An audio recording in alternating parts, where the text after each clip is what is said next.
This is Target Score Weekly with Joey Slattery and Taylor Allen. Welcome into another edition of Target Score Weekly. I'm Joey Slattery. We've got Taylor Allen as always, and another special guest to start off the show, Emily Potter. Welcome to the show, Emily. Thanks for having me, guys. So Emily, as you probably know, she is a professional basketball player. She's played all over the world, most recently in Australia. She's also the Sea Bears Postgame analyst and host, not guest host. You're a full-time host there.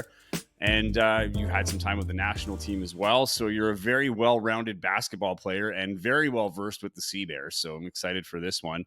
Also, before we start, though, I showed you guys off camera, but for everybody watching, got another new championship shirt, the NBA Jam, Tatum Brown, and I don't know if you noticed, but there is a trophy in this one. No one cares. Because they're Joey. NBA champions. This is my life, Emily. Every week at Celtics something, he squeezes it in. I mean, the finals was over a month ago now, and it never stops. Taylor, if the Indiana Pacers ever won a championship, just imagine what you're going to be like. Just imagine. Emily, it's crazy that you don't like the Celtics because one of your bigger influences and basketball coaches is a massive Celtics fan, right? Yes, Brian Kornberger. That's my guy. Yeah, but you don't take his team. The guy, smart basketball coach, helped you along the way, probably tore everything out of the Celtics playbook along the way. All these great Celtics plays he ran for you to make sure that you were getting the success because he ran successful plays. I mean, you got to give a little love to the Celtics. No, I don't care. Sorry. That's fine. That's fine. You're not getting anything from me. You're not. I don't need. You know what? It's okay. It's not that I hate the Celtics, but because you like them, it's fine. Everybody hates the Celtics. It's fine, Emily. You know what? I've learned to walk this road alone with a very small circle, and it's fun. How brave of you. You know what? Thank you, Emily, for acknowledging that. I appreciate it. But hey, the Sea Bears, since our last episode, have clinched a playoff spot. But unfortunately, they've not secured a home game. There will be no home playoff game this year for the Winnipeg Sea Bears. So let's unpack that. Taylor, you and I talked about this, start of the year. I think you were the one that was pretty big on this, just that nothing is guaranteed, right? The team looked great on paper. Expectations were high. Even with our predictions, I think I had them at one more win than the year before, only because the entire Western Conference got a lot better. But I don't know. I knew they'd be a playoff team. I think by the end, you were just kind of hoping they would get that the home playoff game. But yeah, this has been a bit of a difficult year. I think it's great that they're in the playoffs for sure, but I think the expectation it's fallen a little below the expectation. I mean, four out of the 5 teams in the West do make the playoffs. I think them making the playoffs isn't really that big of a deal, if I'm being honest. I mean, coming into this year, the expectation was for this group to win a championship, right? Like, no one was going into this year saying, oh boy, I just hope the Sea Bears make the playoffs, right? And it's like, congrats, you're not last place. Yeah, exactly. Like, whoop-de-doo, right? I don't think it's a big deal at all. And especially as the 4 seed where you have to play the play-in game on the road. Then if you win that, you still play another road game. Like, they'll have to win 4 road games in a row. And this team has not been able to win on the road all year long. So sure, I hope everyone had a good time celebrating that playoff, clincher the other night for half a second. But I mean, if I'm being honest, I think they're kind of cooked. Like, I don't see this team capable of stringing out 4 straight wins on the road. Emily, you hard to be negative, but I'm just being honest though. Emily, you and I get to talk to head coach Mike Taylor after every game on the Sea Bears post game. We've watched a lot of the Sea Bears, and it's been a bit of a roller coaster too, right? Like, there's clearly been the biggest one was the Teddy Allen release, which kind of pulled the pin on everything, right? Then Byron gets released and everything else. But it did seem like on the game against Calgary, the second game, it seemed like they had control. Like, everything was going well until it wasn't. They had that good start, and then Calgary battles back, and then you get a little bit of a lead going into target time, and then Calgary did to you what you normally do to other teams in Winnipeg. Do you feel the road to the championship weekend is a road that might be unfortunately unattainable, or is this something that playoffs are a new season, new page, and maybe you find your winning ways on the road? Yeah, I mean, I'd probably lean on the side more towards Taylor that it's not going to happen, if I'm being 100%. But again, it's one game, right? It's single knockout. There's no series here in the playoffs, so anything truly can happen. But at this point, when you're 1-8 on the road, like that 100% is in the back of your mind. Like maybe after a couple games, like okay, whatever, we're not doing well on the road, but to be 1-8 on the road, um, yeah, it's kind of psyching yourself out at this point. Like you have it always in the back of your mind that you want to play well on the road, and then when you don't, it's kind of like, oh, here we go again. But their last game was their best on the road that they've had, even though it's still a loss. So I give them a okay, Taylor, what would you say percentage? You're saying like 100% it's not happening. They're Uh, not making it to championship weekends. there's always a chance. Like you said, it's, one game knockout. This is kind of a crazy, unpredictable league, so anything could happen. But I'd probably give them a 5% chance. Right. I'd give them like a 20% Okay. chance. Fair. Okay, Taylor, you've been optimist this season, weirdly. So today Very I'm gonna weirdly. be optimist. Here's the thing. I think with this, you're right, Emily. It does toy your mind. And I think though, when you have that kind of mentality and you overcome that hurdle just based on everything that went in, where it's like, oh man, we finally did it. So if you can win, I don't even think this Edmonton game's the one, but you're going into the play-in game. It's either going to be Edmonton or Calgary. There's still a three-way seating to figure out, but Vancouver with a win just seals the West. So that Vancouver's out of the picture for Winnipeg. Uh, Head coach Mike Taylor believes it's going to be Calgary. Now, Calgary and Edmonton have played each other 4 times. So depending on how their last game goes, if Edmonton beats Winnipeg and Calgary loses, then Edmonton would move into second. Calgary would drop back, vice versa, if it goes the other way. But you've played these teams before, right? You would have played Calgary twice in the last 3 games before going in, and Edmonton the very last game. Both of those are the last 2 games on the road. So you had 2 games on the road. You've been in these venues. You've got a little familiarity with rosters and everything else, which is something that doesn't happen a lot in this league with the turnover. So you actually do have a bit of a blueprint here of what worked and what didn't work. So to Emily's point, you have that one game you have to win. If you can just win that first game, right? Edmonton did it to Winnipeg last year in Winnipeg. If you can return the favor if it's Edmonton, or do that to Calgary if it's Calgary, all of a sudden I think the confidence and belief comes in a rush because you finally got over the hump. That was the thing that was holding you back all season, and you finally proved you can do it. And then I wonder what kind of momentum you can build on that, where suddenly that belief is through the roof, knowing you're not going home. So there's no more dependency on we lost this one, but we're going home for a game, so we'll make that win up at home, right? So I'm going to give it a slightly higher chance, not much higher, but I'm going to go 37% that 30, they can do this. It had 37%. 37.6% if we're That's that's being that's pretty very high. detailed. Out of 4 I teams think so in the too. West, I think you're being a little too To get to optimistic. championship weekend. This I'm saying getting to Okay. Montreal. So Okay, fair. getting to Yeah, the getting to conference final. Montreal. Yeah, yeah. This isn't for championship. I don't even want to think championship at this point. To me, it's just get to championship weekend. You have 2 games to win. If you can win those 2 games, get to championship weekend, anything happens, because at that point, everything's neutralized, right? Montreal's in the East. Yeah. They've got the host. Everybody's traveled for that game. Everybody's staying at a hotel. There's no advantages in that sense. And there's a little more hype around it because you're in the championship weekend. But if they can win that one game, that second game to me becomes a lot more winnable. And I would also put maybe a little bit of pressure on the team, whoever's playing Winnipeg, because now they found that recipe that they weren't able to find all season at the right time. But that said, very long shot. I don't think it's going to happen, but we'll see where it goes from there. But I mean, for looking at this team too, I mean, yeah, okay, they lose on the road. That's something that we've known, but it's just like, why? Right? Like even that last game against Calgary, it seemed that Winnipeg was competing, doing everything right.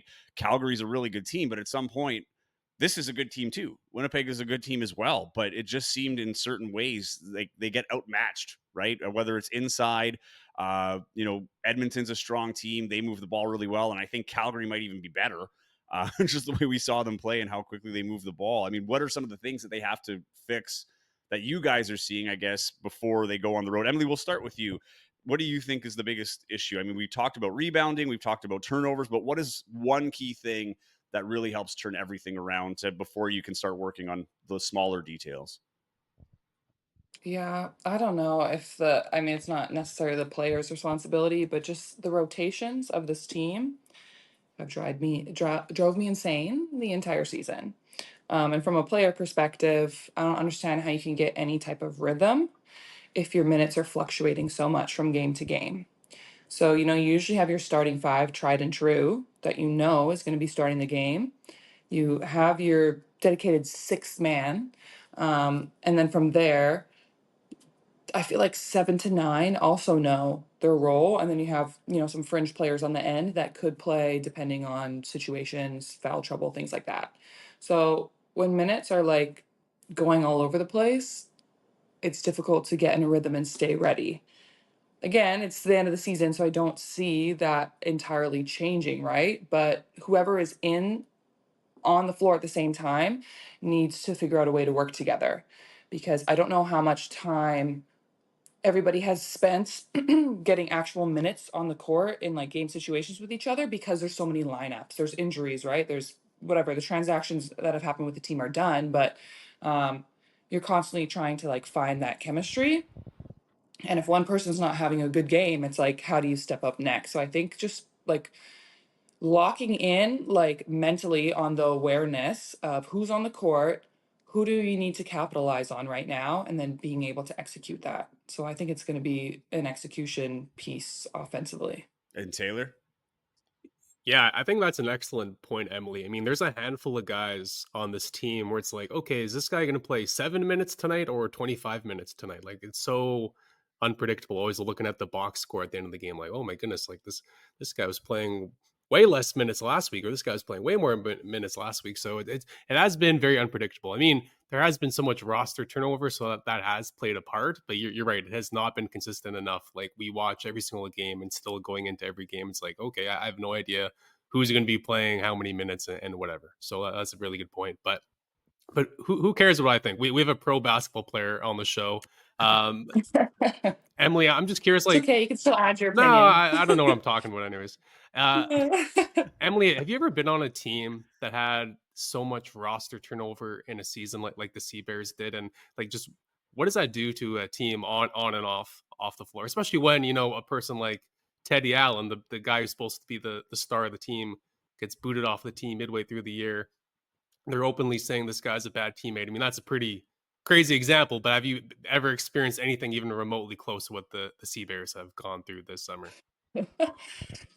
No, I have not experienced anything remotely close to that. I've had a couple, teammates who have joined like midway through seasons before when I've been playing, in different professional leagues, and that in itself it's a difficult situation to try to integrate people. And I have joined actually a couple teams myself later in the season and tried to, integrate myself right before playoffs. So, it's hard. There's a lot of personalities at play, and then you like multiply that by like five, with all the different changes they've had.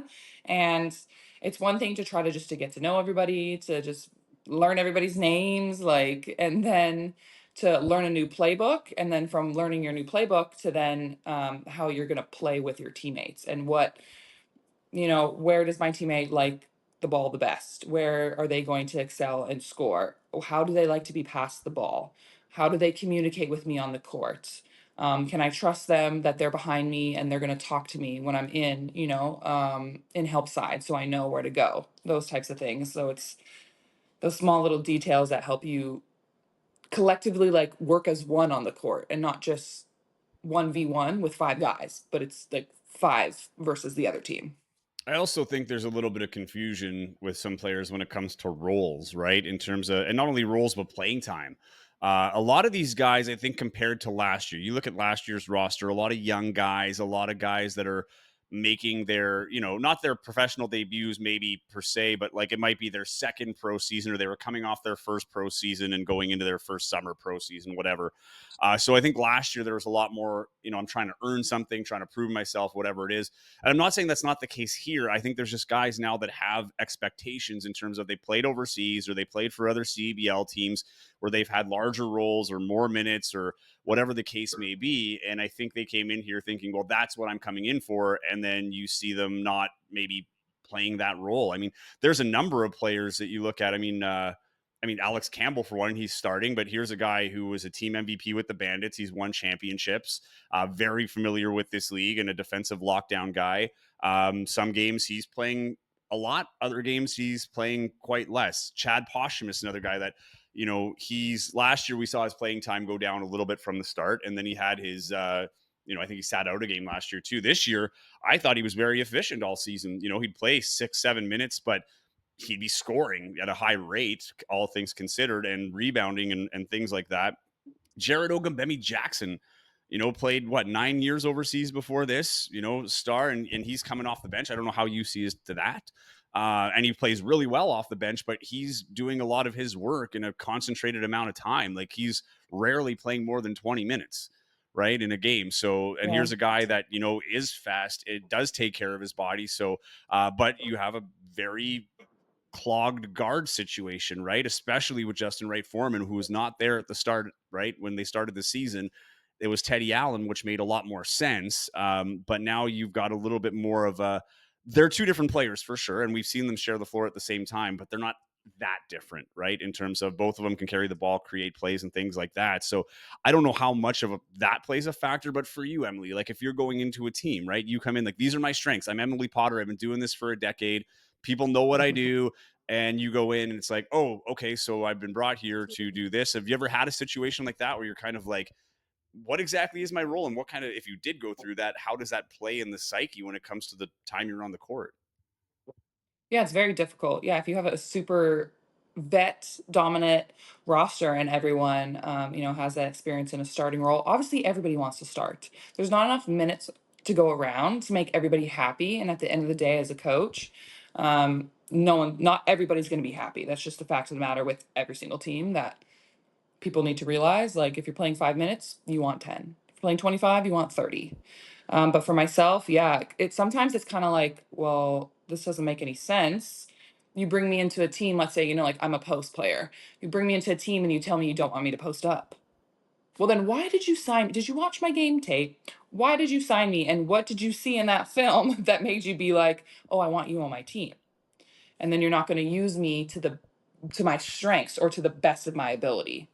Using to strengths is, one aspect of it, but like to the best of my abilities. Like, okay, I could give you my best, and I think when I give you my best, let's say I deserve, for example, 25 minutes.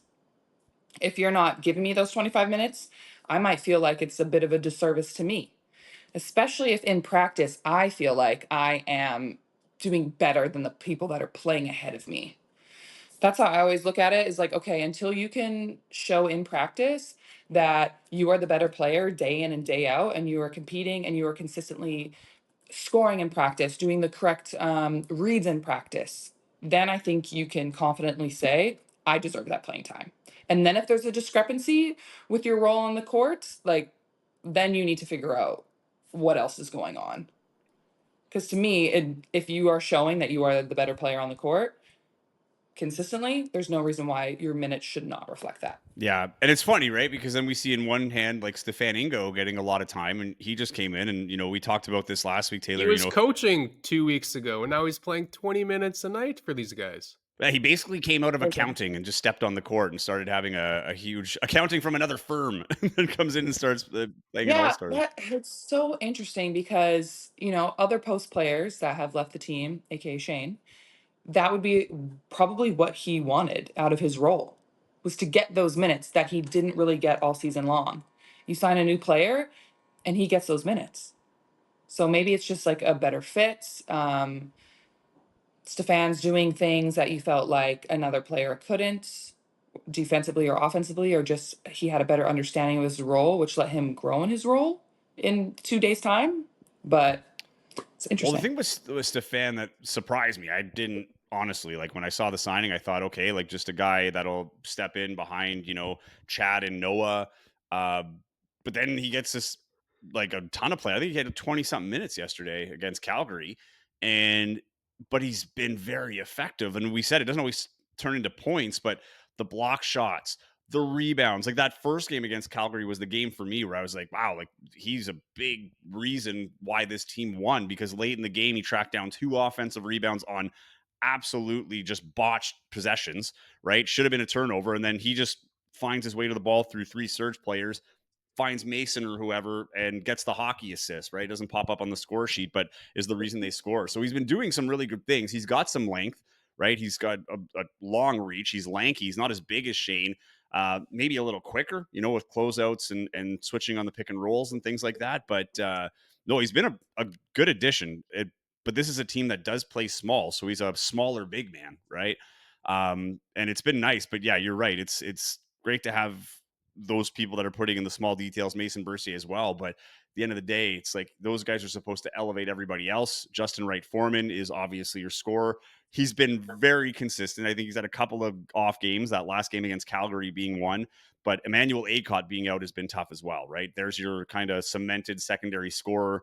Not having him in the lineup is huge. He's a guy that can, guard guards, but also play with bigger players. And I think that'd be a great matchup for him with Calgary, actually. I think of all the teams where Emmanuel Acott matches up best, Calgary might be it, just because they've got fast, big guards and he can play that style of play. So, we'll have to put that in there too. They won without him, but then they lost without him. So what's the key if he's there? Is that the difference against Calgary? And I think maybe it is. I don't know, right? We'll have to see if that pans out. He's been out with a groin injury, so he's been day to day. He's not on the trip, so I don't think he'll be playing against Edmonton. So he should be good to go. That's the hope anyway for playoffs, and that would change everything. So before we move on to the Emily Potter fun stuff, this game here. So they have one game left against Edmonton on Monday. Doesn't mean anything for Winnipeg. Win or lose, nothing changes. Edmonton, all depends on how the rest of the weekend pans out. They could be playing for positioning. How do you see this game? We talked to Mike Taylor on the post game, and he said we're already looking past this game. They're pretty sure they're playing Calgary, so he's looking to Calgary. Now, how do you take this game as a coach or even as a player? What is the approach here? What is going to allow you to end on a good note? Not even talking about win-loss, because obviously a win would be the best note. But what do you do in this game knowing that nothing changes and it's your final tune-up before a much longer or extended road trip with the playoffs? That's what he Start with you, said. man. Or Taylor, sorry. Sorry, I'm just gonna cut everyone off here. That's what he said. He said we're already looking past that game. Mhm. Yes, crazy. I Wow. thought that was Okay. crazy. Mike O'Shea Bombers head coach would never say something like that in a gazillion years. So I just find that very interesting Hey, that he would say that. it's the tale of two Mikes. Yes, no Mike kidding. Taylor is not Mike O'Shea, and Mike O'Shea is not Mike Taylor, but both good coaches in their own right. But yeah, no, he did say that. Yeah, I honestly, I'm not that surprised. Like, I get it from like the football mentality mostly. Like, I can see that from a like Mike O'Shea standpoint. But for this one, like, I kind of agree with him. Like, it's not like in terms of looking past it. I don't think he means like we're not preparing for this game. I think they're just preparing for this game as I want to say a glorified practice. This is what the yeah, Celtics did, right? And I know you guys hate hearing me talk about the Celtics, but that was one of the things Joe Mazzulla was doing when they had clinched. He's like, we're trying to create playoff Okay, scenarios, anyways. so we're staying sharp. E But that's Emily, what I how would think you he's doing here Emily, too. how would you wanna approach this yeah, how game I as a But player? that's exactly what I think is a good idea, We is just cut because I Joey think you off have when he to talks put Celtics. So, those. Emily, how would Okay, you, okay. Now I as a know. Now I player, know the script. going Okay. into a meaningless game, how would you wanna Right. approach it as a player? Would you be like, "I'm cool just chilling on the bench," or what do you think the right way would be to approach it? Right. I think it's pretty wild to look past the game, in my opinion, even if you know who you're playing. Like, it's another opportunity to face a team, work on everything that you need to work on as a team. Work on your boxing out, work on moving the ball offensively, work on making good decisions as a team and playing the way that coach wants you to play and a way that's going to be successful for you. Um, so, yeah, I thought that was a bit of a wild take. I mean, there is no pressure in the game, which I think might be helpful for the Sea Bears because maybe that pressure of having to win on the road has, had them crack a little bit, but it's like, hey, you have no pressure to win this game. Doesn't matter. You don't need to. But I would still honestly scout this game as normal and just, yeah, put an emphasis on just trying to like continue to build the habits that you've been building. And if you do that, that's going to help you for the next game. Like, I don't think you need to do everything or even build in certain pieces of your offense to tailor towards Calgary because you think you're going to play them next. Like, okay, we're going to practice switching against Edmonton, which doesn't make sense, but we want to switch against Calgary on defense, so we're going to do it anyway. Like, that doesn't make sense to me. So I think if you, yeah, just focus on those small spurts that you've had that have been great and just try to continue that into Edmonton game, I think you still put 100% focus on this game. Anything for you to contribute, Taylor? I never have anything to contribute, so we can move on. But no, I think this team, it probably wouldn't be a terrible thing to go out and get a win right Yeah. before the playoffs. I mean, you don't want to go in the playoffs with a losing record, losing a couple in a row. So meaningless or not, I think just getting a win under the belt, feeling good going into the playoffs, I think that could benefit them for sure. But I don't think you play these guys 40 minutes and run them into the ground, which they won't obviously. Of But course. yeah, I think a win Yeah. probably wouldn't be a terrible thing for these guys at this point. I think a win, you're right. Like the win would be huge. I just don't think you want to put too much pressure because what if you lose that one too, right? Like the last thing you want is just demolish the confidence of we didn't win we won Right. one road game the whole year. I think like when he says look past it, I'm reading it a little differently. I don't think he's looking past the game per se. I think he's just trying to take that pressure off of like this game is me. We have to win in the playoffs. So you can win this last road game and then lose the next one, and it means absolutely nothing, right? I think it's you use Yeah. it as you're playing a really good team, a team you might even be playing in the playoffs. But you hear these teams, and it's not just the Sea Bears. This is every team because of the turnover and things like that. They all say we have to focus on our team. So I think that's all it is. It's like, yeah, we're playing Edmonton. They're probably going to do the scouting and things like that. But I think they're just this is a time that if you don't nail everything down for the next game, this is your last chance. You know, you've got this opportunity where you're not playing for anything that you can take these liberties in whatever way you want. So take advantage of it. But it'll be interesting to see how it goes. That game's on Monday. The playoffs start on Friday. So yeah, next Friday. And we still don't know who it's going to be, but they will be likely Calgary or Edmonton in that one. But Emily, it's this is great having you on the show. So let's talk about you a little bit and Well, no. your basketball background. So you grew up as a hot shot here in Winnipeg. Saw you that picture that you posted the other day on Instagram where you're holding a bunch of trophies at what 18 years old. So Yeah, grade 12. Many, many moons so ago. you look at that though. Just I want to go all the way back. You know, you're playing basketball in high school. When did you figure out that you might be able to make a career out of this? And how do you find yourself going to Utah for college? Let's take a trip down memory lane. I always wanted to play D1. I used to watch March Madness with my dad when I was little. But when I got to high school, got to about grade 9, that's when I was like, I think I want to play pro after too." And at that point, it was kind of just like a far off, type of dream. And I thought, okay, I have to work these next, 4 years to figure out if I can make it D1. But yeah, I just really fell in love with the game and found myself going to Utah. They recruited me by coming to watch like a Team Canada training camp. It was like 16U team or 17U team, that coaches watching. And they, back in the day, sent me a letter in the mail. That's how we all, actually, I think they still do that. Whatever. Send you letters in the mail, like recruiting letters, that sort of thing. And then from there, you can respond, email them, whatever, schedule phone calls.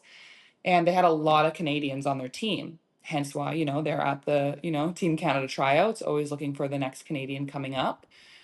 And they had at least like one Canadian on their team every year since like the 90s. So when I committed there, there was 3 Canadians with me on my team that those first couple years. So that was fantastic. Felt like a little home away from home. And I'd seen other players have super successful careers with Team Canada after playing for Utah. And like that's what I wanted to emulate. So I was like, okay, I've seen them do it. I've seen the path. So I'm gonna try to follow that path. Nice. I respect you a lot for having that dream of wanting to play pro just after grade 9 because if you go back to that time, like before you, Emily, I can't think. I'm sure there was someone, and I'm forgetting them, but I can't think of someone from Winnipeg, a female basketball player from Winnipeg that played NCAA basketball. We had a couple play pro in overseas and whatever, but like I can't before you. Like who was the Winnipeg female that played NCAA hoops? Like I can't Yeah, think who of did you anyone. look up to? Was there anyone like locally? Yeah, I mean, I definitely looked up to like the U of M women's players, like Michelle Sung, Sarah Lundgren. they were playing kind of when I was younger. I started in grade 7 as part of the Junior Bisons program, and they had a really big like girls program back then. And they would help out with teams, help out in practices and training. So I was like, I saw those women to look up to.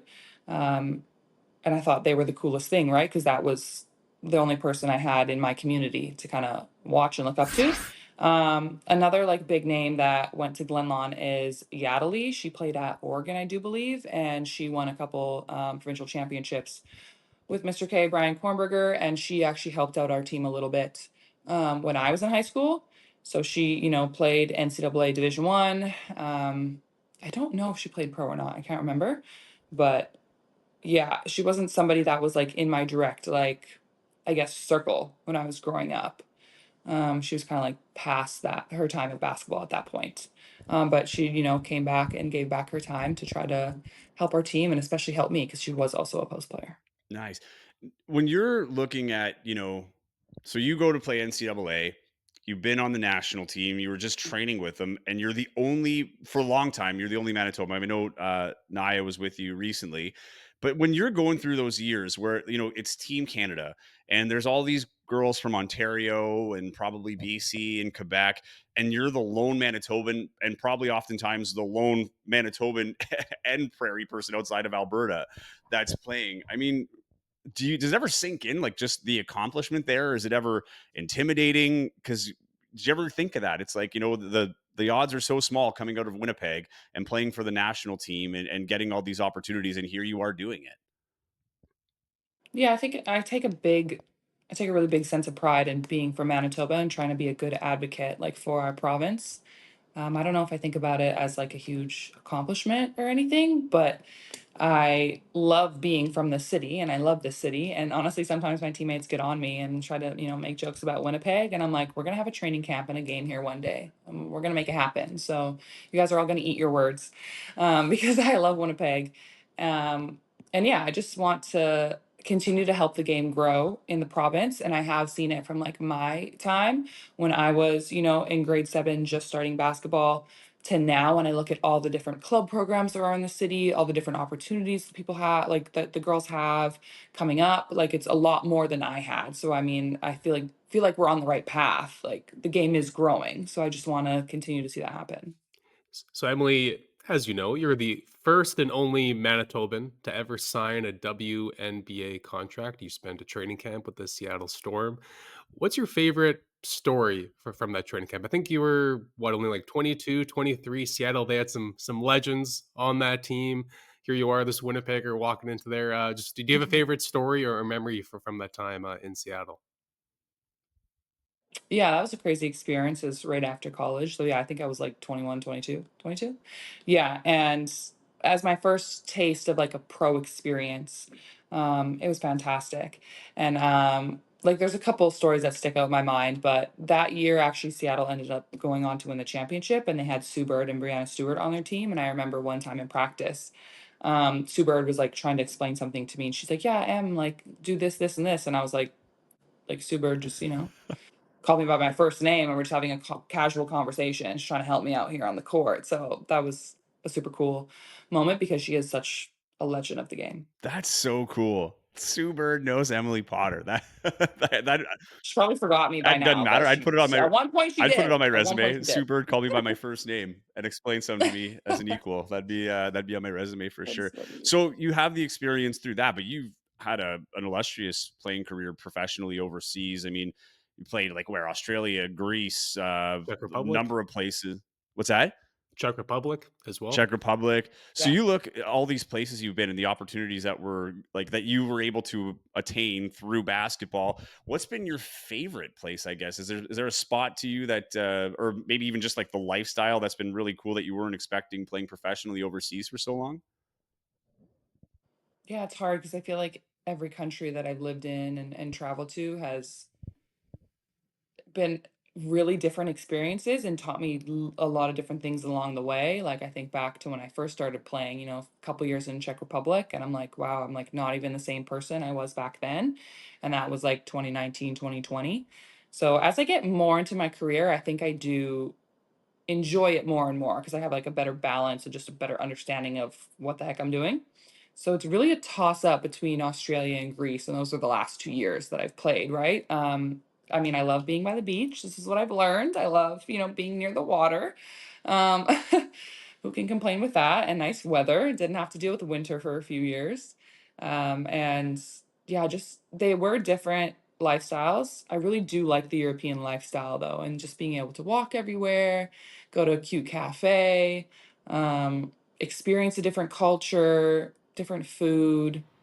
So yeah, it's very hard to choose between Greece and Australia, but I love them both. And you're a free agent right now? Is that right? I think I saw Perth. Someone tweeted that you're not going back to Perth. Am I? No, I'm not going back to Perth. I have, some contract news coming, but cannot release that information. Hopefully in a Give us few the headline. weeks, You'll everything take will Target be Score Weekly to a finalized. whole new level, Emily. If we get the scoop here of where you're playing next year. You get the scoop. Yeah. I am going back to Europe, Okay, Okay. well, but that's a That's half a scoop. semi scoop. Semi Yeah. scoop. We got it. semi scoop. Semi. Going back to Europe, things will be Okay. finalized in the coming Okay. weeks. Okay, Well, Mhm. well, sorry. sorry, I Taylor. saw a question about being a free agent as like a pro basketball player playing overseas. I mean, Yeah. obviously, you don't follow every single one of these countries that have a pro league, but like there are so many places that do. And when they reach out to you, I mean, like what's it must be kind of an overwhelming process because I mean, you probably didn't grow up watching Czech Republic pro basketball and whatever, right? So Right. when these countries are reaching out to you, like how do you kind of vet them out and figure out like what places are worth going to and what's not worth going to? And yeah, money's important, but there's more to it than that too, right? And you hear lots of horror stories, right? Of people who play pro basketball, pro volleyball, pro hockey overseas, getting somewhere and it's not what they were told it was going to be and stuff. So just kind of take us through that process. I'd imagine it could be pretty overwhelming, exciting, and stressful all in one. Yeah, it's kind of wild. It's not like a college, official visit where you get to go and see what you're walking into. Usually it's like, hey, you have a couple phone calls maybe, and then you hop on a plane and arrive in a place you've never been in your life, and a random stranger picks you up. So it's pretty crazy. You have to have a lot of trust in the process. And yeah, sometimes you don't know if what you're going into could be better or worse than it was, the previous year, whatever team you were just on. So the change in that sense can be scary. I have stayed, and I stayed in the Czech Republic for 2 years. I stayed in Greece for 2 years because I did like that somewhat like sense of familiarity. That like, okay, at least I know this league. I know kind of like what I'm getting myself into. Um, but yeah, it could be even better than you're expecting as well. The basketball community is fantastic overseas. And I always tell players, like, if you have questions about a team or a league, literally reach out to players that have just played there. Send them a message on social media. Everyone's going to respond to you. They're going to let you know, honestly, um, things that you should know about the club, about the coach, um, and give your advice. And I've done that for players too, and I'm 100% honest. I'm like, nope, I wouldn't do it. If I was you, I wouldn't do it. This is what happened to me, X, Y, and Z, and take with that what you will. It's still up to you, right? But I just feel like the more knowledge you have, that's power. So I think as a community overseas, we need to, yeah, like stick together. So I always advocate and just tell other players if they ask me that, I'm like, ask somebody from that team specifically. As far as like weeding out things, I mean, I have a great agent, and essentially like we'll have a conversation after every season, and it's kind of like, okay, this is what I'm looking for, this is the money I'm looking for.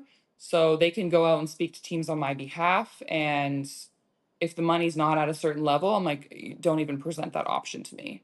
Like they talk to me, they get to know me as a person, they kind of know what I'm looking for, what my goals are in basketball. And if they have a team, somebody in, I don't know, Timbuktu offering $200, I'm not going to take it. Like, so they like can just kind of keep that stress off of me by them doing the bit of the leg work, right? And figuring out a spot that they think would be good for me, bring those options to me, and then I can evaluate from there, have some phone calls with the coaches if they want to, explore a little bit about the club, the league, that sort of thing. Well, there goes my dream of buying an Emily Potter Timbuktu Titans jersey. Timbuktu Titans. Probably pay well if I bought the jersey, it would have covered your cost probably at $200. That'd been great.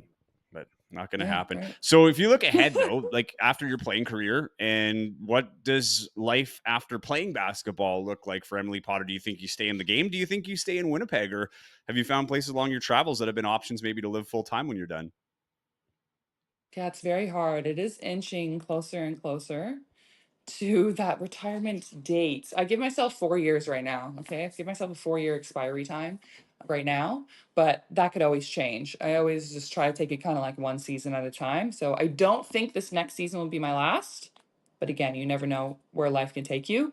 So I am getting to that point where I am thinking more and more about life after basketball, and I think as a female basketball player, that's always something you have to think about because the money's not the same.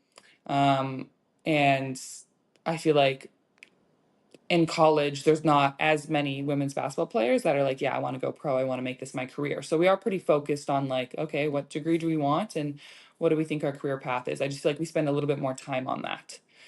No offense to the men. Um, but I, did my undergrad in university, kind of took my first year playing overseas to just like chill, and I realize you do have a ton of downtime when you're overseas. So I think it's like a super unique opportunity where it's like, yes, I'm still making money by playing basketball, but besides practice every day, like I do have those other hours in the day that I can use to explore other options of what interests me. And I don't have to worry about not making money on it because I already have a job. So I have that time and the financial freedom at this point to explore, which I love. So I spent like 3 years doing my master's when I was overseas part-time. I'm very thankful Yeah, that's that's gone. So I finished crazy. that While like a playing year pro ago. basketball, I can't even imagine. Yeah, so I finished that a year ago. Yeah, like last spring. So very thankful to be done that. And then I've been kind of like testing the waters in that regard. I did my master's in psychology, if more of like the mental performance coach or the mental side of the game is something that would be, of interest to me. Because it's something I feel like that has helped me greatly that I think could benefit a lot of athletes coming up right now. And then, of course, was able to work with the Sea Bears this summer and do the post game show with this random guy named Joey. My And condolences. it's been a super. That must have been really hard. I know what it's I like hate to this host a episode. This show. Thank episode's the you. I worst. It's so Thank refreshing you. having someone that knows what it's like to host a show with Joey. It's not easy. So I We hope you're are, managing okay. yeah, we can form our own group, Yes, our support yes, group, much needed for sure. emotional support group. The Yes. Joey co-host support group. Yeah. All right. Well, that's all Yeah, the time we so have. No, I'm just kidding. that's been like super unexpected and super excited. Like the president of the team, I met with him and yeah, it was super cool to discuss that and be able to be a part of it, even with, Team Canada training that usually takes up a lot of my summer, be able to work around that. And when people ask me about it, I'm like, honestly, like, it's a great job. I get to talk about basketball. Like, I feel like I could talk about basketball forever. And sometimes people are probably like, all right, stop, let's talk about something else. So I get to get it all out when I talk about the Sea Bears. And then maybe I can stop doing it about everything else. But no, it is super cool and super fun. And I think that the sport needs more women talking about sports. I feel like right now is our time for women in sports. You're seeing a big boom in a ton of different leagues. The NWSL in the states, WNBA in the states. They're getting a pro soccer league here in Canada. We're getting a WNBA team in Toronto in a couple years. So it's like this is the time. So I feel very empowered and supported to be able to chase after whatever dream I have in sports, whether it continues to be something, in the broadcast area, something more like the mental side of the game, or even coaching if I decide to go down that route. So I feel like the world is my oyster and I could take it any which way I want. And I don't know exactly which way I should take it, but I feel like I have a few more summers and a few more years to kind of continue to explore and figure it Well, I out. do feel like with your multitasking, you're probably able to do more than one at once. If you're calling in the middle of the night or early That's morning to fine. come in on a Sea Bears game at like 3 a.m. wherever you were, and then calling in for the post game show, and then still doing your masters. I mean, I think you could do a little bit of everything in this day and age, but it's going to be exciting either way, right? Like it's kind of cool. It's a new beginning in that sense, which is going to be a lot of fun. But I'm sure you'll miss playing when that's over. But you still have years left, Emily. So we're not going to jump the gun there. Taylor, is it time? I just have one more question. Oh Then it my could be time. God. I'm sorry. I'm sorry. Let it go. But It's you were done. talking about how women's sports is growing and whatnot, and women's basketball, especially like this past year or two, it's exploding, right? And a big reason for that, Mhm. for whatever reason, is Caitlin Clark. So I'm curious what your I opinion. knew it was Yeah, coming. well, I knew it I'm was just curious coming. what your opinion is on that. I mean, Yeah. there's a lot of pros to what the Caitlin Clark circus has caused and done for the sport. But then it's also like, why is everyone just focusing on her and putting the weight of the world on her shoulders? And I mean, you watch a media scrum with her. There's like 50 reporters in her face. It's like, man, I feel kind of bad for her. Like she's got a lot of pressure on her and whatnot. So just kind of general, what are your thoughts on this whole Caitlin Clark whole craziness and what it's done for women's basketball, just kind of in general? Yeah, first of all, she handles the pressure in the media extremely well. She's very poised and gracious, and I just think she does a fantastic job handling all of that. I don't know how players do like to that magnitude. She does a fantastic job of that. I think it's a little bit of a perfect storm when it comes to her. Of she garnered a lot of attention at Iowa. They ended up getting a lot of fans. She is from Iowa. So she decided to stay home for university and then started hitting some crazy shots that were just like perfect to go viral. So and her team ended up, being successful enough to be able to get, really far in the NCAA tournament. So yeah, just a perfect storm of being the kind of entertainment and basketball talent that people wanted to see at that time. And yeah, it just exploded. It was kind of right after, there was a lot of discrepancies that were shown and kind of highlighted between the men's and women's basketball tournament. It's honestly only been a couple years, maybe about 4 years now, that um, March Madness has been used. That branding has been used for the women's tournament. Before it was literally just like women's NCAA tournament. They didn't even have the March Madness branding. That was only for the men. So during COVID, they had this little dinky weight room, right? And you had Sedona Prince, who used to play for Oregon, highlight the fact that they had a rack of dumbbells where the Yeah. men had a giant weight That's room. what blew it up to me. And Like that's like the turning yeah, point. yeah. So just kind of having eyes on things makes a difference. And I've always said that the WNBA does a horrible, horrible job of marketing. And especially when you're trying to grow something, if you really have to like make people search for something, they're not going to. It needs to be readily available. And if you give it a platform, it will do well. I understand that that takes money to some extent to first get it out there, but you have to spend money to make money. And people like to talk shit about the WNBA and that it doesn't make any money. The NBA fully supports it. I'm like, you've never actually given it an actual like try. Like you've never actually invested what you need to invest to try to make it something successful. And I think that's now what we're finally seeing. Like, give it a platform and watch it, like, just blow up, which it has. Yeah, and then Caitlin Clark, I think the other thing that kind of put it over was taking the record, like the all-time scoring record, men's or women's, Oh, over Pete Maravich was huge.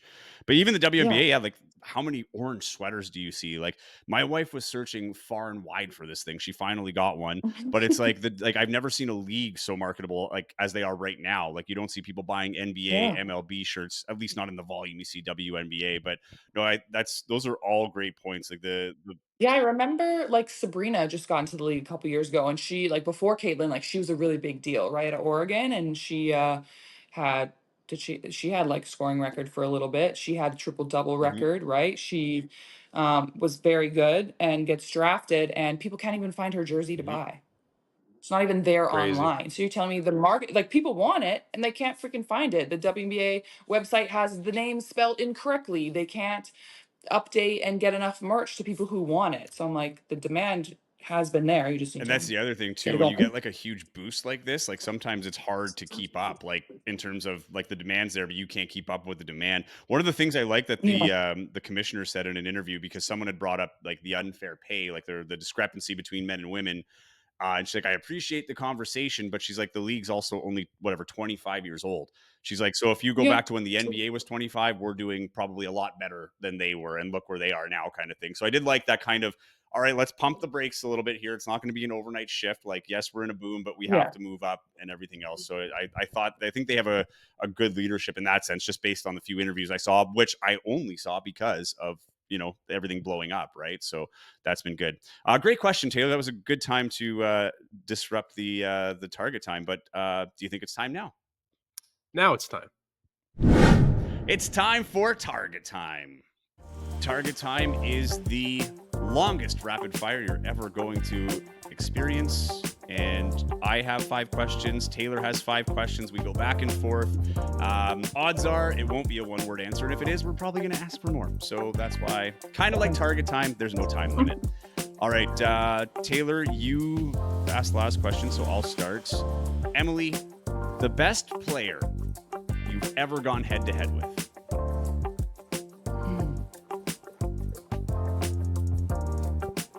Brianna Stewart.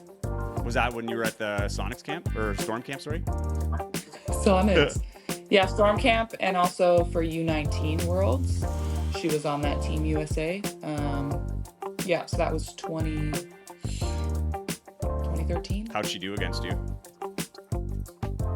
I remember that was the first time I ever saw her in person, and she had the longest arms I swear I'd ever seen. She's a little bit shorter than I am, but these long arms, like, that are just perfect for basketball. So Nice. Crazy. Bring back the Sonics, by the way. Yes. Come on. Seattle needs an NBA team. My first target time question, Emily. This is a 2-part question. The first one is a setup for the rest of the question. What's your favorite food? I need to know this information. dill pickles. Dill pickles. Nice. Oh boy. Okay. Yeah. So I have a proposal for you. The Utah Utes women's basketball team wins the national title, but you can never, ever, ever eat dill pickles ever again for the rest of your life. Deal or no? I'm not doing it. You're not doing it? No deal. Sorry. Wow. No. The fine folks Sorry. in Utah aren't going to like that. I hope no one watches it. Don't send it. We're to them, huge in please. Utah. Yeah. Big We're following. huge. Big following over there. Wow. Okay. Dill pickles. I was not expecting that to be your favorite food. That's so how, good. you know what? Oh god. Yeah, I agree. I love dill pickles, but I always think those questions has got to be like pasta or pizza or something. But like dill Yeah. pickles can go with a lot of stuff. You can have dill pickle ice cream. There you are. It's a real food on its own. Yeah. How often do you eat dill pickles though? Like, are you eating a dill pickle on a daily basis? Like, what's Yeah. Really? How about that? wow? Okay. Great for Maybe, or electrolytes. like if I don't eat some pickles for a few days, then I'm eating like more pickles the next day. Wow. You got to get those. There's like the one brand here that I always see at the grocery store, like Hellman's or not Hellman's, Elmer's or something like that. But it's like guy. In the refrigerator? Yeah, and it's like those really good. Oh, They're fire. So good. They're yeah. fire. Anyway, this has been the dill pickle talk. All right, who's a well-known, generally liked player you've played against and do not like? Sabrina Ionescu. You know that, Joey. And it kills me because she's like my favorite player in the WNBA. Why do you not like Sabrina Ionescu? Just I didn't like her attitude in college. Her attitude did get her Didn't very like far, though. So sometimes you can't please everybody. But You is it can't. just like, is it like trash talk? Like what is like when she's, is it like, or just the way she carries herself on the court? Like what is it that I wouldn't Yeah, see?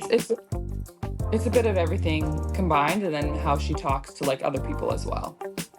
That maybe you can't pick up on like from TV Okay, or even like watching a game unless you're like literally on the court right by it happening type thing. that's crazy. Oh man, I like her shoes too. Darn it. Now I feel bad getting them. Hey, I mean, people change. Who knows? Just probably. I mean, I'm not the same person I was in college, right? You grow and change so much, so maybe she isn't either. I'll have to figure it out. I'll meet her and I'll let you know. Okay, great. We're getting spicy on this target time. Wow. Letting the Utah Spicy folks dill. down, Spicy dill. Yeah, Sabrina talk. Wow, I'm loving it. Emily, I noticed on your Instagram yesterday, even though it was Thursday, that you asked, what was it? Would you rather question? Would you rather Wednesday question? Is that something that you do every Wednesday? I used to do it like religiously for like a year. I think it was Okay. when I was overseas a couple years ago, but every once in a while I bring it back because the people really love it. And this last summer, training with the national team, I brought them back for the, and I would just like write them on the whiteboard in the meal room or just ask my teammates at mealtime. They got really mad that I asked that one at mealtime a couple weeks ago. That's the one I shared yesterday. It was really gross. That was a gross one. But yeah. What's your favorite would you Yeah, I rather think it's question? fun. Your go-to. What's your number one would you rather question that you like to ask? I don't know if I have like a go-to one because there's so many weird ones rattling around in my brain. What's your favorite one? But a good one that I've been using lately is, would you rather be slapped every morning by a 12-year-old or slap a 7-year-old every night at 11 p.m.? And it's kind of like, I'll tell you why I like it because it's kind of like a bit of morality. Like, you can tell a lot about a person on their answer. It's a different 12-year-old and a 7-year-old every day. So to me, anytime I do a would you rather, there's a right and a wrong answer here, okay? You should be picked to be slapped by a 12-year-old. If you choose to slap a 7-year-old, how are you going to sleep soundly after you slap a little child? And do you have to them. Okay, I was going to ask, do you have to slap them like hard? Like, okay. Yes. Not just a little love tap, okay. Poor little 7-year-old just like, hey, slap, go to bed. Like, no. Did you think of that yourself or you saw that online somewhere? Like, that's a very... No, I definitely found that one online. Okay. Definitely found that one online. But I've been asking everybody that lately, and it's a good one. Oh man, I don't want to. I like the one you asked yesterday, like your SOS moment, but it's not in my question repertoire. But one of the things she told me yesterday was like, "What's your SOS? Like something that I'm doing that you should probably check in on me. That's really out of character, and I can't figure it out." And it came with, I don't know if you saw, Taylor, the Vancouver Bandits went skydiving. Yes, Glenn Yang. So that's what spurred this conversation. Yeah. Yeah, if you see me skydiving, it means I have no regard left for my life. If I'm skydiving, I think that that's going to be my last action and that, like, the parachute's not going to open. So, like, come catch me, come help me. And my teammates were all different. So one of my teammates said that if she's camping, it's against her free will, go save her. She's not camping on her own accord. Like, it's not her decision there. So if you ever see her posting about camping, like, I'm going to be like, I need to go run and help. Do you have any SOS thing, Tay? I can't think of one. Oh, man. Well, I am scared of heights, so maybe skydiving. That's probably that'd probably be up there for sure. Yeah, that's fair. I don't care to go I've never thought skydiving of that. Wow, jeez. That's a good one, right? Yeah, insightful Emily Potter. Yeah, Okay, I got to go with the 12-year-old slapping you in the face. I mean, I feel like after a couple days, you'll get used to it. It'll toughen you up a little bit. It'll wake you up. Hey, but wait, morning. it's a different 7-year-old. Like I'm not hitting the same 7-year-old every morning. Different 7-year-old you're slapping and a different 12-year-old slapping you. I'll still go with the 12-year-old, but Good answer. You guys pass. All right. Favorite place you've played and why? Because it could be because the city's cool or the atmosphere, the arena's cool. Like, what's the coolest place you played? Favorite or favorite, whatever. Favorite.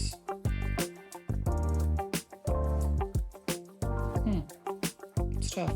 I mean, I did love playing in college, in Utah. The arena there, the game day production, like, there hasn't been much like it. And I was just talking to my sister about this the other day. We were there for the Sea Bears and their pre-game video, hype video, the starting lineup announcement, super cool.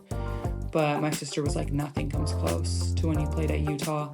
And my whole family was there for senior day, and they, had the projection on the court, they had the Jumbotron, and I swear they make the whole arena just like bleed red. Like, it's crazy. Oh, cool. So it's a super cool arena. And it's kind of like, it's like a dome, the Huntsman Center. So the court is down there. You do have a couple like courtside rows, but then it like goes up like pretty steep all the way around. So it's also a really unique stadium compared to other arenas in what was formerly known as the Pac-12 RIP. Yes, they're going to the Big 12 now, Utah, I think, right? Yeah. Wow. Yeah, Big 12. Crazy. Can't even keep up. Every year these conferences are all changing. It's no more good rivalries anymore. It's all over the place. Yeah, it's a mess. But next question for you. What's a hidden gem of Winnipeg? Whether it's a restaurant that doesn't get enough love, or maybe this obscure park or shop or whatever it may be. What's a hidden gem of Winnipeg in your opinion? I definitely got a couple. I mean, one of my favorite coffee shops would have to be Little Sister. Joey knows this. That's the one by Morley in Osborne. I think they have, a good amount of seating, and I love going there to get work done and pretend like I'm, a little productive member of society working from home or whatever. Yeah, super nice people, super cool aesthetic on the inside. I really like it. Another hidden gem would have to be my favorite burger place, George's Burgers and Subs on the corner of, St. Mary's and whatever that street is. That's the original. And I've been going there. Right? Yeah. That's the original. Yeah, I think it is, yeah. That's the original one. My parents have been going there since before I was born. So that would be the local burger joint that I grew up going to. And every time I'm home, I still am like, I need a Fat Boy. I need a foot-long hot dog. So that's where I go to get my fix of, a Manitoba Fat Boy, which is a Manitoba It's thing, totally, so. yeah. Yeah. Manitoba's got a good reign of like Manitoba things. The Fat Boy and Honey Dill sauce probably being like the top two for me, I think. I'm not even sure if that's my top two, but Honey Dill sauce is my top for sure. Love that stuff.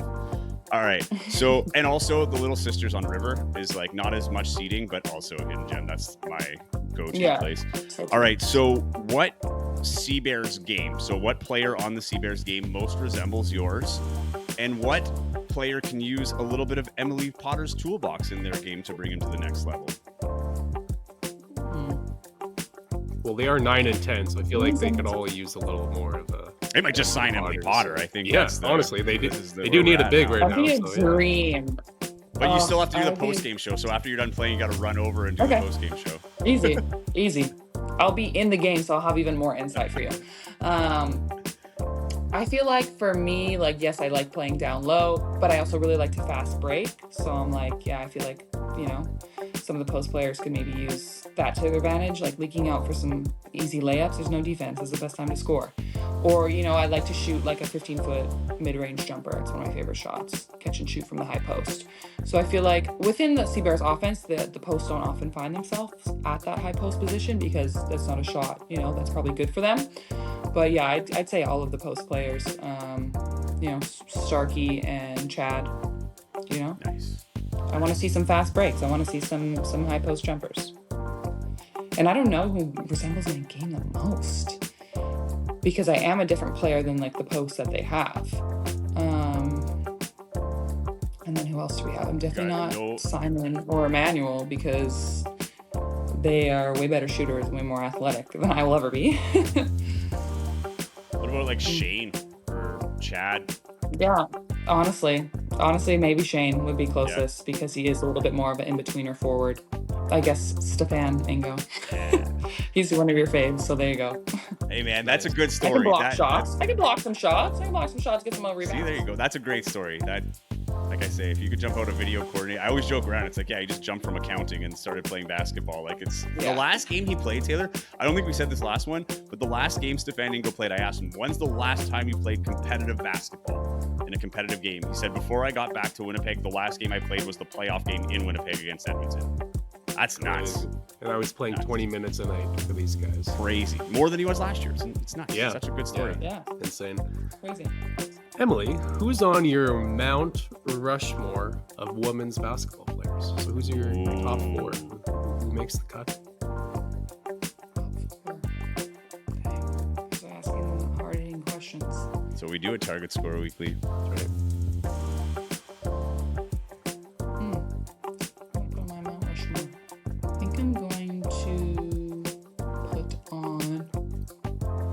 Natalie Achanwa. She's now a 4-time Olympian with Canada basketball. Nice. And one of our true vets right now. And I've really gotten to know her a lot better this summer and appreciate all of her insight and knowledge. And yeah, she's the only 4-time Olympian for Canada for basketball. So she definitely deserves to be on my all-time top 4. I'm putting Asia Wilson on it because I know she's currently still playing, but in my mind, she's the best basketball player right now. You can't tell me otherwise. She's the best basketball player in the world. And she's been on an absolute tear in the WNBA. Should have won the MVP last year. That's what I'm saying.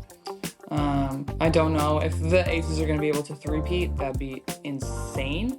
but I know that she's doing everything in her power from like one player standpoint to make sure that happens. Like, it's just absolutely insane to watch the numbers she's putting in. Crazy. Two more players. This is tough. Sabrina Ionescu, obviously, Do I wanna right? Yeah, for sure. She might be front and center. Do I want to put guards or do I want to stay all bigs? Like, honestly, So it's your Mount Rushmore. You can do what you want. Stay on brand, you know? I am a bit. Yeah, stay on brand. I mean, a player that I think is like super good is Emma Messiman. She plays for Belgium. She's also played in the WNBA before, but she has like won at every single level. She has a WNBA championship, like 5 EuroLeague championships, like, or 6, like tied for like all time in that regard. And to play like EuroLeague, then WNBA, and to do that year round, to play with your national team. And we've seen Belgium have like a rise of becoming a very good national team program. They weren't for a lot of years. And I feel like it's because she's in the program. Like, and I'm gonna put, now that I'm saying she's won at every level, I have to put Maya Moore because I think she is also one of the best players to ever play the game, because again, she won at every single level and she was so good, and I don't think people appreciated her enough while she was still playing. And then once she, like, you know, stepped away from the game, I was like, I don't think we're ever gonna see her again. And we haven't. And she just quietly walked off into the sunset, and I'm upset about that. I feel like there's a documentary, kind of like that Finding Big Country. The old Brian Reeves from the Vancouver Grizzlies kind of did the same thing. See, you already got some projects for post-career. This is good. This is good. Also, on the Aces note, I'm pretty sure the Aces are playing in Minnesota against the Lynx at the end of August, and then on Friday, and then Saturday they play the Fever.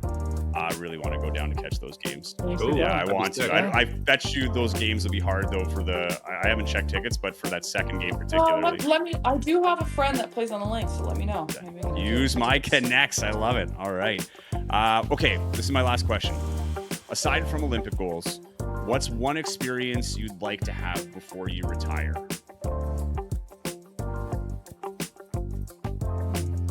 Yeah, that's a good question. I feel like I have hit basically every goal that I've wanted to. There's one though. Experience. It doesn't have to be goal.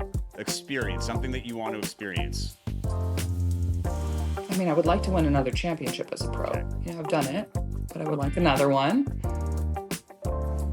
Do you have something in mind? Well, that you you're kind of trying touched to on it hint earlier. towards? I thought you might. I thought it might be your answer after you said it earlier on the show. I didn't know beforehand, but I wondered about the Winnipeg.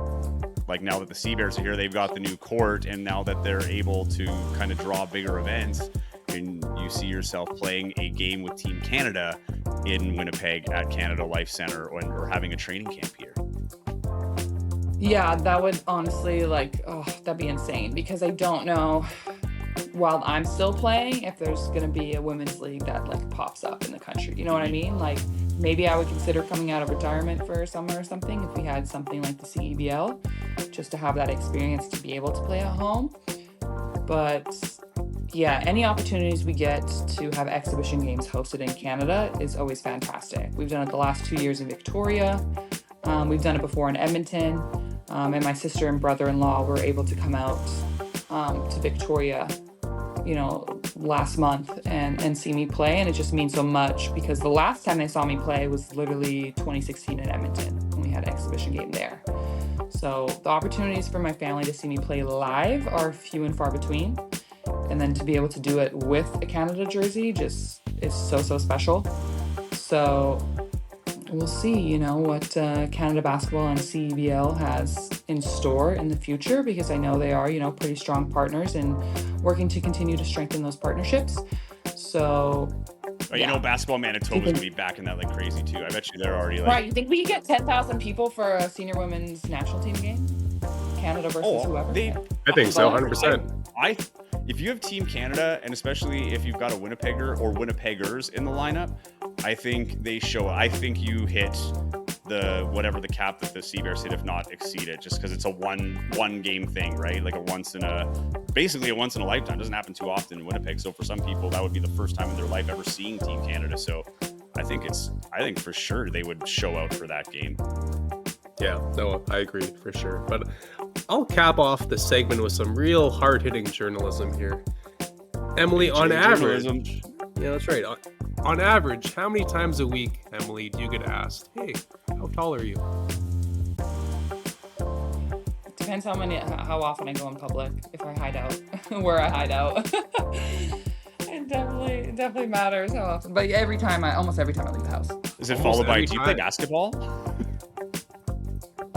Sometimes basketball is a follow-up question, but yeah, like if I'm out walking somewhere, like it'll happen, like 100%, it'll happen. Who's usually And if asking people you don't this? ask, they stare. Oh, that's fun. Anybody and everybody. The people at the cashier, the random people in the store, old people, young people.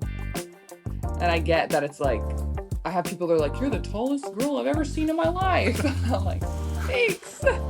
Do you feel a little left out when you're hanging out with taller girls, though? And you're like, oh, man, no, I'm not the tallest one. I lost the title. No, I love it. I love being around my teammates that are tall and I'm always around my family as well, who's tall. So to me, I just like get up in the morning and I'm like, I'm just a regular height here. Nothing weird here. But I get that it's like an anomaly for everybody else. So you want to make a comment on it. But what they don't realize is that like they think it's cool, so they make a comment on it, but then so does every single other person that ever sees me, and then it's like all I hear. So if people are like, oh, like, I love your height, how tall are you? That's fine with me. And people are like, oh my God, you're so tall. I'm like, Yeah. And the okay, sky is and blue. like, how do I respond Yeah. to that? I say, haha, yeah. Ask me a question, I'll answer it. That's I mean, fine. I can see that being annoying. It's like when people are always like, you know, oh, can't find the price tag, must be free. Like I remember when I used to work in any kind of retail or something. It's like, haha, I haven't heard that one I before. think it's so Oh, yeah. exactly. Haven't heard that one before, literally. Yeah. It was Like, a little more you do personal realize I for hear sure, this but I was everywhere. like, yeah, I can see where that would get frustrating or annoying for sure. Right. At least I'm trying to think over under like at least 5 times a week. 5 times a week. Wow. That's crazy. And that will probably continue for a little while, but you're well equipped to take care of it. Well, that concludes Target Time. No, I appreciate the time this morning coming on, Emily. We wanted to have you on for a long time, and just this summer has been tough. I know with all the travel for you and everything you've got going on. So thanks for making the time here before the end of the season. We appreciate it, and hopefully we'll have you on again, maybe before you head out for your new European adventure that we're not quite sure where it is, but we know it's in Europe. Yeah, sounds good to me. All right, sounds good. All right, thanks, Emily. Appreciate it, and we'll talk to you soon. Thank you for listening to the Target Score Weekly podcast. To stay up to date with Winnipeg Sea Bears and CEBL news, as well as future episode releases, follow Joey and Taylor on Twitter and Instagram at TaylorAllen31 and at Joey Slattery TV. And wherever you're getting the podcast, be sure to subscribe to never miss an episode.